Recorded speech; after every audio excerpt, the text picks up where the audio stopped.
Pagpupugay rin sa Santo Niño ang sentro ng Ati-Atihan Festival sa Kalibo, Aklan. Ibinida rin nila ang isang higanting imahe ni Pope Francis. Makibalita tayo kay Jennifer Munieza ng GMA Iloilo.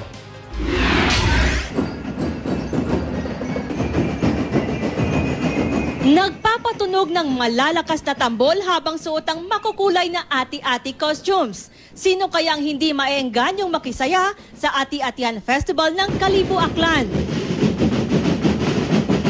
Kaya naman inasahan na ang pagdagsa ng mga turista at manonood sa kabi-kabilang festival activities. Galing sila sa iba't ibang probinsya at maging sa iba't ibang dako ng mundo. The best time.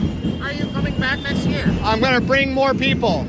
You can enjoy yourself. You can mix with the festival, the dancers. And I love Philippines. I love the Filipinos. This is kind of like the most awesome thing that's happened to me since 2015 started, so... Sa gitna ng kasiyahan, hindi pa rin nawawalang espiritual na aspeto ng Ati-Atihan Festival. Ito ang pagpupugay sa Santo Niño. Para kay Senyor Santo Niño. Para makuha ang amon mga sakit. Nagsagawa rin ng misa ng pasasalamat.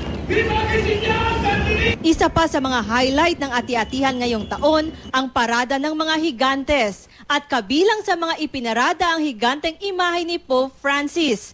Espesyal daw ang pista ng Santo Niño ngayong taon dahil nakasama ng mga Katoliko ang Santo Papa. Jennifer Munieza, Nagbabalita, Pilipinas.